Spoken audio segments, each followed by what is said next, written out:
Bagaimana hukumnya nikah siri tanpa sepengetahuan istri pertama?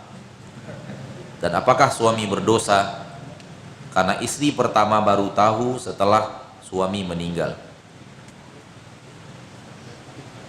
Nikah tidak pengetahuan istri pertama kemudian nikah lagi, ini berbahaya.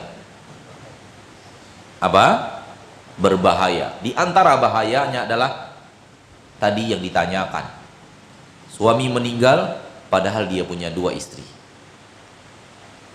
Harta warisnya hanya dibagi oleh 1 istri pertama. Padahal istri kedua punya hak yang sama dengan istri yang pertama.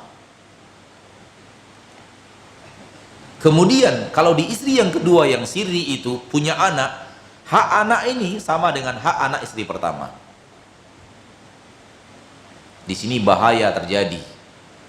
Di saat manusia tidak mau gentleman, sehingga dia melakukan pernikahan yang tidak diketahui oleh istri pertamanya. Memang tidak wajib harus dapat ridho dan restu secara syariat, walau diharuskan oleh kantor urusan agama.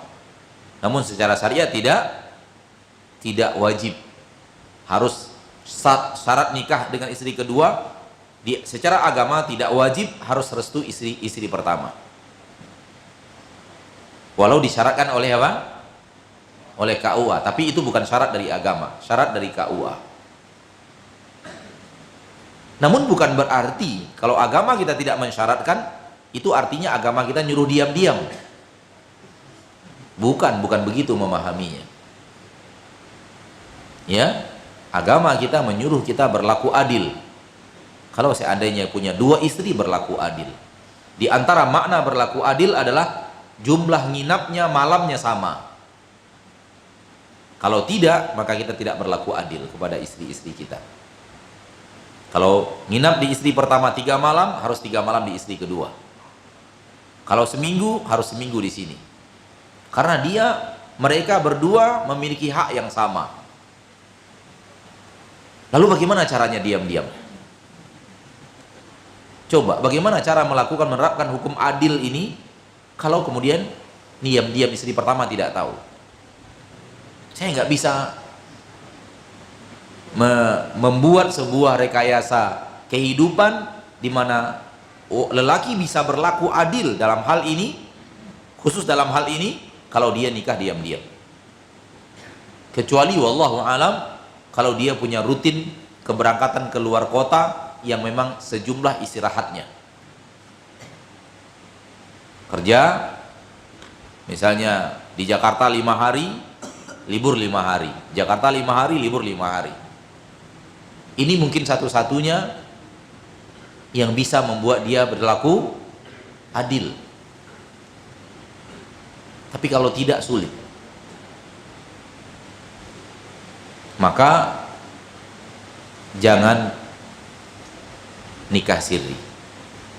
Nikah itu lebih baik terang-terangan, karena ini rumah tangga. Rumah tangga tidak bisa dijadikan barang sepele. Dan saya memprovokasi para wanita untuk tidak mau dinikahi secara siri. Karena kalau suami Anda bertanggung jawab. Kalau tidak, sebagaimana kasus-kasus yang datang kepada kita, walau tidak banyak, namun ada, suaminya tidak bertanggung jawab. Istrinya yang dia nikahi secara siri, dia tinggalkan begitu saja, tanpa dia cerai. Sehingga dia selama-lamanya tidak akan bisa menikah. Mau kemana dia? Talak dijatuhkan oleh 2 hal. Pertama, suami menjatuhkan talak. Kalau tidak, pengadilan agama, qadhi atau sultan, yang dalam hal ini negara kita telah menaruh amanah itu kepada pengadilan agama. Suami tidak kunjung mentalak, pergi ke pengadilan agama urus talak, dicuekin orang karena tidak punya surat. Ngapain minta talak ke sini, surat aja nggak ada. Akhirnya selama-lamanya dia terkatung oleh karena suami yang tidak bertanggung jawab. Maka ini bahaya. Bahaya lagi kalau dia tidak tahan kemudian menikah, padahal dia statusnya masih istri orang. Waliyadzubillah.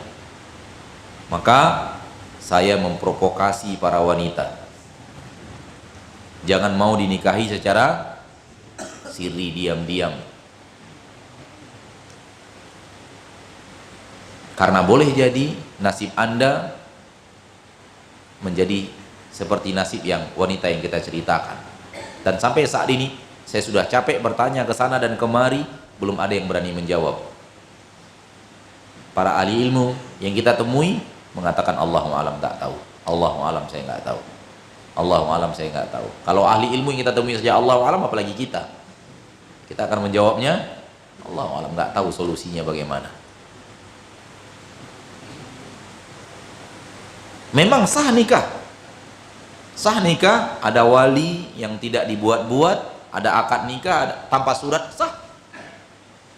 Akan tetapi Anda kadang-kadang berada pada situasi yang berbahaya. Kemudian seorang lelaki yang menikahi seorang wanita diam-diam, istrinya yang pertama tidak tahu, yang paling sering terjadi adalah berbohong alias dusta. Dan bohong adalah maksiat yang Rasulullah mengatakan SAW dalam hadis yang sahih Imam Bukhari dan Muslim dari Abdullah bin Mas'ud radhiyallahu an, wa iyyakum wal kadhib, jauhi oleh kalian dusta, fa innal kadhiba yahdi ilal fujur, karena dusta membawa kalian kepada dosa-dosa, wa innal fujura yahdi ilan nar, dosa-dosa akan membawa kalian ke neraka. Tidak mungkin syariat yang membuat kita akhirnya rajin berdusta. Berarti ada yang salah dalam pengamalan syariat itu.